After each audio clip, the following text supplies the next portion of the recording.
Wasn't gonna post this, but my group chat said I should. It's late, I'm mad, and I'll probably regret this tomorrow. Hey everyone. Before we kick off today's video, I've got a favor to ask.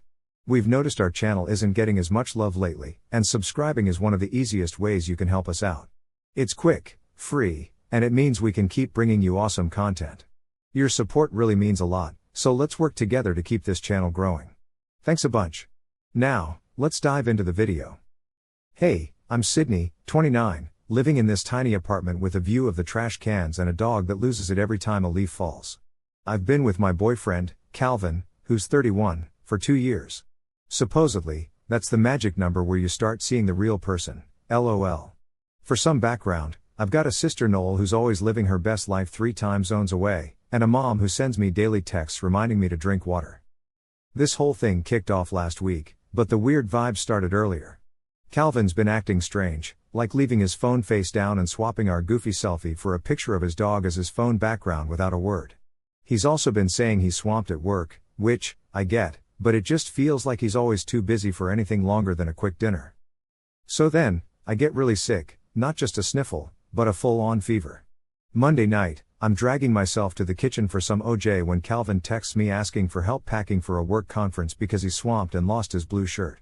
I stare at my phone for 5 minutes, wondering why this is suddenly my problem, but I say sure because, well, what else do you do, right? I hoped he'd notice I was sick and tell me to rest, but nope.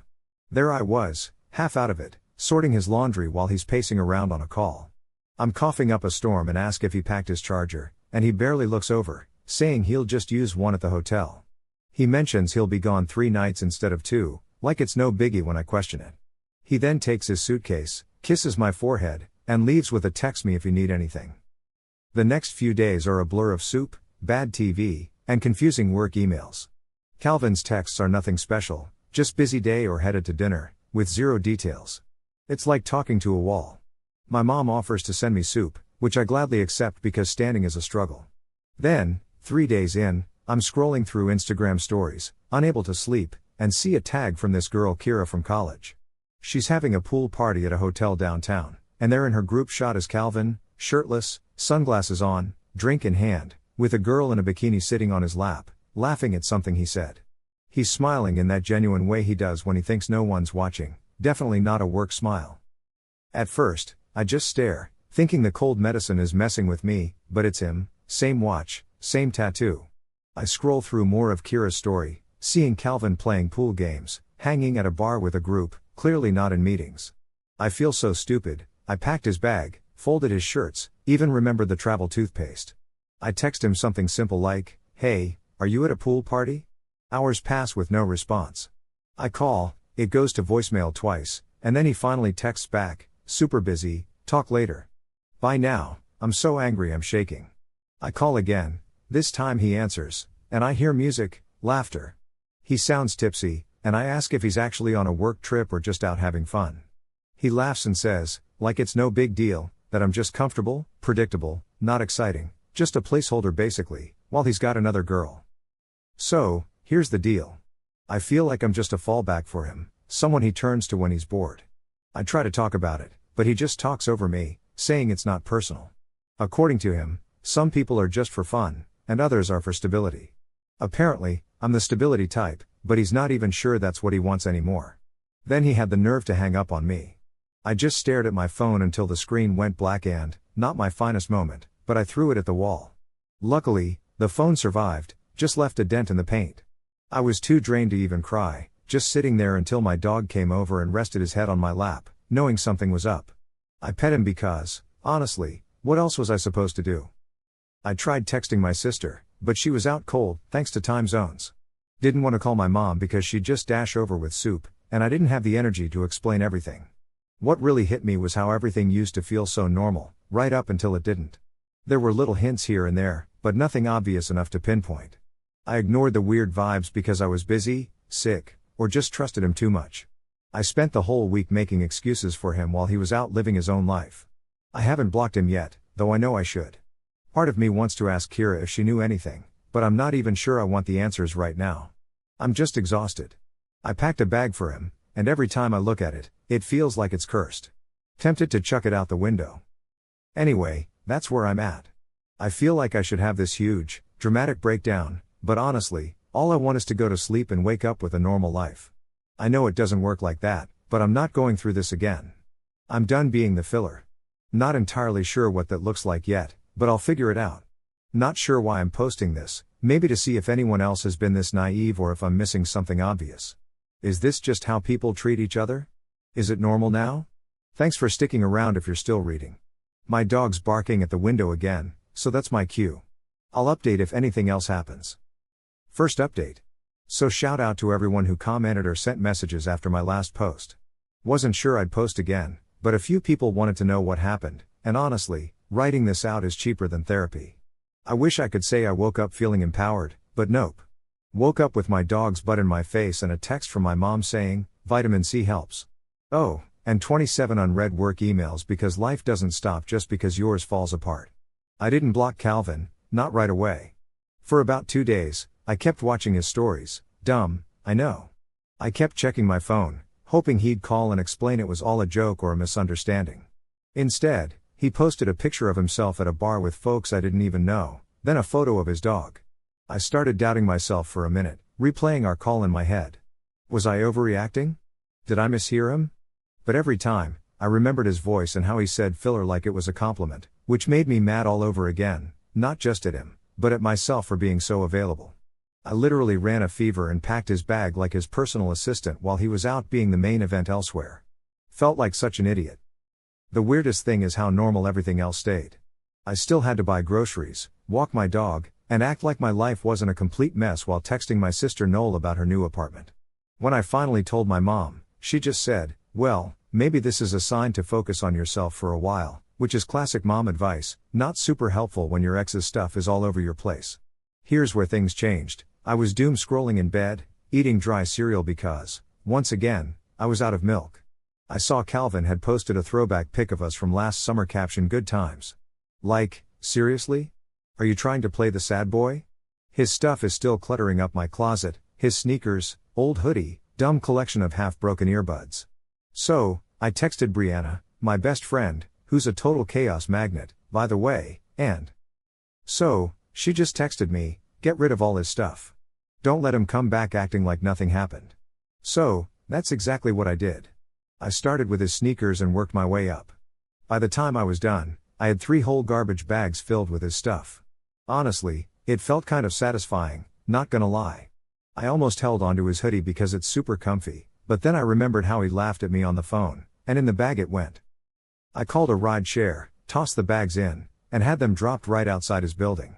I texted him, "Your stuff's out front. Come get it. Don't come here again," and then I blocked him everywhere, phone, socials, even Venmo, because I just couldn't handle another "Can you send me $4 for coffee?" request. I figured that was it, done and dusted. But, of course, Calvin doesn't know what done means. 2 days later, I'm at work trying to focus when the front desk buzzes me, saying someone's here to see me. I already knew it was him before they even said his name. There he is, standing in the lobby with one of the garbage bags, looking like a sad clown.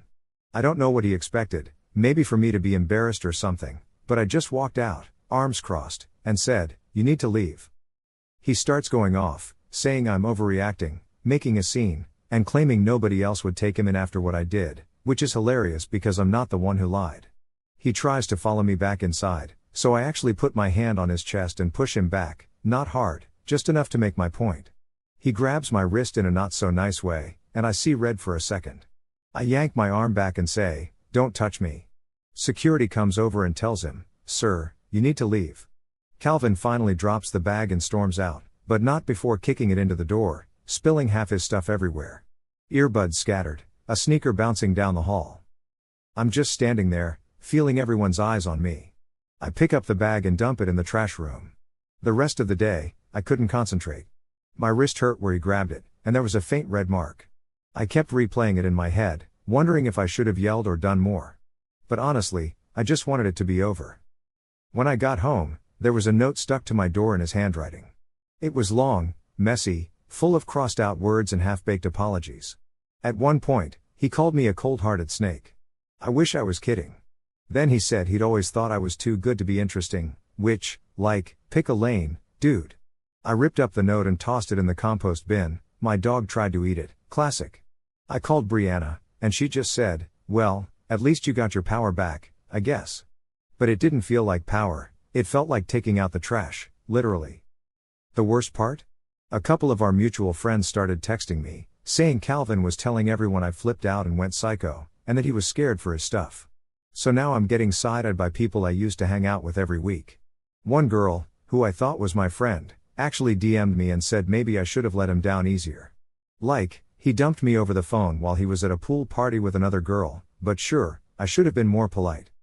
I tried to avoid everyone for a while, stayed off socials, muted a bunch of people, and just focused on getting through the week. My mom kept texting me soup recipes, and my sister kept sending me memes about how men are trash. Thanks, Noel. The only thing that felt normal was walking my dog and watching him go absolutely feral at every squirrel. Then, Saturday night, Calvin called me from a random number. I knew it was him because, like, who else calls these days? I didn't pick up. He left a voicemail, slurring his words, saying he missed me, and couldn't believe I did this to him. I deleted it without listening to the end. On Sunday, I came home from the store and found one of his old t-shirts stuffed in my mailbox. Why? I didn't even touch it. I just pushed it down to the bottom and left it there. If the post office wants to keep it, they're welcome to it. I don't know if that's considered getting even or just moving on, but it's something. And if Calvin tries to show up again, I swear I'm calling security before he even sets foot in the building. If anything else happens, hopefully not, I'll update. But for now, I'm just going to eat my soup, watch bad reality TV, and pretend none of this ever happened. Thanks for reading, and seriously, if you're ever tempted to pack someone's stuff while you're mad, just don't. Second update. Okay, so, hi again. NGL, I wasn't planning on updating already, but this last week has been so weird and exhausting that if I don't write it down. Alright, I just need to vent a little here before I lose it. Sorry, this is gonna be a bit of a rant. If you're into drama that's not even the entertaining kind but just plain awkward, then strap in. So, let's back up a bit. After the whole mess with garbage bags left by Calvin's door and him getting escorted out by security, yeah, that's something I actually have to say about my life, I thought things would just die down. Like, he'd block me, I'd block him, we'd move on with our lives, and maybe do the awkward avoid each other dance at the dog park or whatever. But apparently, Calvin's not the type to just let things go, or maybe I'm more noticeable than he thought, I don't know. The first weirdness hit when my mom rang me up on Tuesday morning. And no, she wasn't just checking if I needed any chicken soup. She called because she got a heads up from my building's front desk. Yeah, that's a real thing. Apparently, Calvin turned up super early, claiming he forgot his charger, like, come on, and asked to be let up to my apartment. Obviously, the front desk said no and called my emergency contact because Calvin was out there looking all distressed and pacing around. My mom now thinks I need a panic button installed, classic mom overreaction. I texted him one last time, saying, don't come to my building again or I'll have to take this further, and then I blocked his new number. I'm over it. I'm still catching up on sleep from being sick, and at this point, I'm running on caffeine and sheer irritation. But it gets messier. I start getting these random DMs from mutual friends I barely chat with anymore, asking what went down. One guy, Ramon, just jumps right in with, so did you really throw all of Calvin's stuff in the garbage? No hello, just straight to the juicy bits. I told him nope, I didn't trash it, I bagged it and had it sent to his door, which is the bare minimum after what he did, in my opinion. He just sends back a shrug emoji and ghosts me. Cool, thanks for that, Ramon. Then there's this girl, Jess, who's more Calvin's friend than mine. She messages me saying maybe I should let him explain because he's really upset. I give her the short version, he lied, cheated, and called me filler. She hits back with, that doesn't sound like him. Like, really? She even asks if I'm sure I didn't misinterpret things. Yeah, sure, I hallucinated an entire phone call and Instagram story. I didn't even argue, just left her on read. Now, I'm catching weird vibes from folks I thought were either neutral or had my back. Not everyone, but enough that I start questioning myself. Like, am I the crazy ex here? Did I go overboard? But then, my sister Noel sends me a screenshot of Calvin's latest social media post. She still follows him to keep tabs. It's a close-up of his dog with the caption, wish loyalty was contagious, and a crying emoji. Ugh, it stings. I hate when people eat up the sad boy act and don't know the real deal. Then, stuff starts disappearing from the shared mail area in my building. One day my box of protein bars goes missing. Then, my dog's new leash is opened and tossed under the table. Not saying it's Calvin, but the timing's suspicious. I ask the front desk if they noticed anything, and they just shrug, saying it could be anyone, but they'll keep an eye out. I'm not going full conspiracy theorist here, but it's enough to make me double check the locks nightly. I decide it's time to actually sit down with a couple of friends face to face because texting isn't cutting it. I meet up with Brianna, my ride or die, and we spill all over coffee for 2 hours. She says I did the right thing. People always pick sides, and it's usually the loudest ones. She jokes that if anyone's so curious about his side, they can date him themselves. I finally laugh for the first time in days, but things are still tense. The next day, I spot Calvin hanging around the corner by my building, just standing there with his phone out, like he's waiting for someone. I take the long way home, circle the block, and only head in when he's gone. I text my landlord asking what can be done if someone keeps hanging around. They say if it continues, they could issue a formal warning, maybe even call the cops if it gets worse. Not what I want, but good to know, I guess.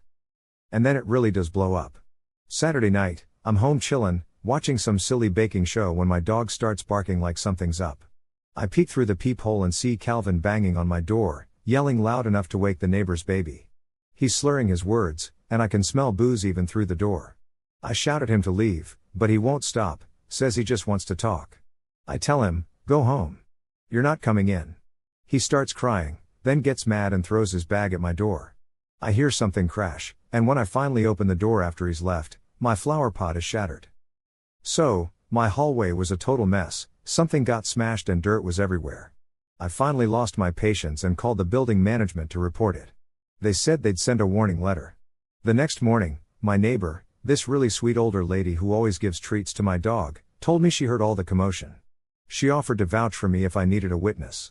I thanked her and apologized for the mess, but she just shrugged and said, "Men are exhausting." Fair point. Then, as if things couldn't get any worse, I got a work call on a Sunday. Why? Because Calvin, my ex, had messaged my old boss asking if I'd been acting strangely and if they should be worried about my mental health. Like, seriously? How did he even get that number? I was mortified. Now I had to explain to everyone at work that no, I'm not having a breakdown, my ex is just being ridiculous. So now I'm dealing with gossip, Calvin lurking around, and my mom stressing out and calling me twice a day. Even my dog is on edge, suspicious of every little sound in the hallway. Moving crossed my mind, but it seems like a dramatic and pricey move, plus why should I leave? For now, I'm just keeping my head down, trying not to let it all get to me. The silver lining? I've become super strict about my boundaries. Like when Calvin recently tried to DM me from a spam account, I blocked it without a second thought. I've told my friends they can hang out with him if they want, but count me out. I even told my mom to chill with the panic and send cookies instead.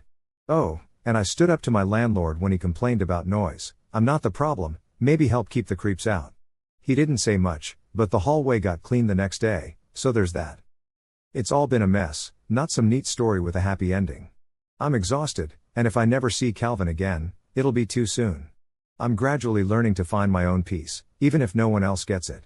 This isn't the most uplifting update, but it's real. If anyone has tips for dealing with relentless exes besides moving to another country, I'm all ears. Until then, I'll just keep doing my thing, blocking him, and focusing on living my life. If anything changes, I'll update. Right now, I'm just hoping for a chill week. Honestly, I wasn't even going to share this update because admitting my life's still chaotic isn't fun. But apparently, I'm the star of my own unwanted drama series, so here it is. This one's for everyone asking if Calvin finally left me alone or those who've had an ex show up like an unwanted pop-up ad.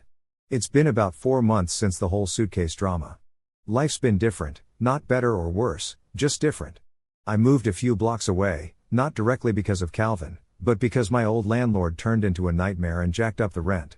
The new place is smaller, but at least the window's open, and my dog loves it, way less noise and more sunlight to nap in. I got this new couch off Marketplace, the kind you have to assemble yourself while cursing at it for 2 hours. My mom still calls a lot, but now it's more about my meals instead of worrying about Calvin. She even sent me a box of her favorite vitamin gummies, convinced they'll ward off drama. My friend Noel visited for a weekend, bringing fancy coffee and her usual hot takes about how breakups are good for personal growth. She's not wrong, but she's never stuck around for the fallout, so I thought I was finally free of the chaos. But then last Saturday, as I'm coming back from walking the dog with my arms full of groceries, the neighbor's kid, who, by the way, is terrified of dogs but always tries to pet mine, tells me there's a man crying outside my door. I laughed at first, it seemed impossible. But then I heard the voice and instantly knew. Rounding the corner, there was Calvin, looking rough, not just crying rough but like he hadn't slept or changed his clothes in days. He's got that ugly canvas bag with him, the one he swore he'd never use. I just stood there for a second, honestly debating what to do next. Man, I think I should just act like I forgot something and head back out. The neighbor's kid is staring at me like he's waiting for some drama. My dog starts barking, so I walk over and drop my groceries a bit too hard right inside my door. Then I'm like, "What are you doing here?" Not mad, just tired.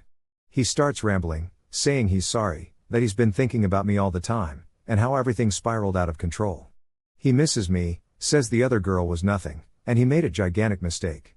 Dude's crying real tears, and for a second, I almost feel bad. Almost. But really, I'm just annoyed he's bringing all this mess here after everything that happened. I tell him he needs to leave, this isn't his home anymore. He says he's got nowhere else to go, his friends are fed up with his drama, his words, not mine, and he doesn't know who to talk to. He tries to stand, wobbles, and grabs my arm, not gently but desperately. My first instinct is to yank it away, hard. My grocery bag tips over, oranges roll out, and my dog barks even louder. He keeps talking, getting louder, saying I'm the only one who ever understood him and that he's lost without me. I try to back up, but he follows and grabs my wrist. That's when I just snap. I push his arm off me, maybe harder than needed, and tell him to leave. He flinches but doesn't budge, so I say it again, louder, and neighbors start peeking out. He finally stands, wipes his face, and asks if he can just come inside for 5 minutes. I say no. He begs, insists he won't leave until we talk. I tell him, if you don't leave, I'm calling building security again, and this time I won't be so nice. He looks at me like he's deciding if I'm serious, then says, just give me one more chance, please. I say, absolutely not. He doesn't like that and starts yelling, saying I ruined his life. At this point, I'm shaking, not scared, just mad. I tell him, you did that yourself, and if you don't walk away right now, I'm calling the cops. He tries to push past me, like actually stepping into my apartment, so I step forward and slap him across the face, not my proudest moment, but honestly, it felt justified. He stumbles back, shocked, and finally gets it. He picks up his bag, mutters something under his breath, and walks down the hall. My dog is still barking. I stand in the doorway watching him leave, and for the first time since all this started, I feel not good, but definitely not guilty. Neighbors start whispering, the kid's mom gives me a look like, want me to call someone? I shake my head, thank her, and start picking up my groceries and what's left of my pride. I call my mom, tell her what happened, and she says she's proud of me for not letting him walk all over me. She offers to come stay the night, but I say I'm fine. Noel FaceTimes me later and jokes that next time I should aim for the throat. I think she's kidding. The next morning, there's a note slipped under my door that just says, sorry, and nothing else. I don't respond, don't unblock him, don't do anything. I toss the note in the trash with the broken eggs and orange peels. The fallout isn't over, though. My neighbor told me Calvin was sleeping in his car for a few nights, and someone said he tried to crash at Ramon's, but Ramon told him to beat it. One of our mutual friends texted me that Calvin's telling everyone I assaulted him, but honestly, I don't care anymore. Let them pick sides, let them gossip. I know what happened, and so do the people who actually matter. I wish I could say this ended with me feeling all wise and healed, but honestly, I'm just happy it's quiet for once. I don't know what comes next, but if you made it this far, thanks for sticking with me. Hope your week is less dramatic than mine has been, and if your ex ever shows up crying on your doorstep, just remember you don't owe them a thing. That's it. Maybe I'll update if something wild happens, but honestly, I'm hoping for a long stretch of nothing but boring, quiet days, and honestly, that sounds pretty great.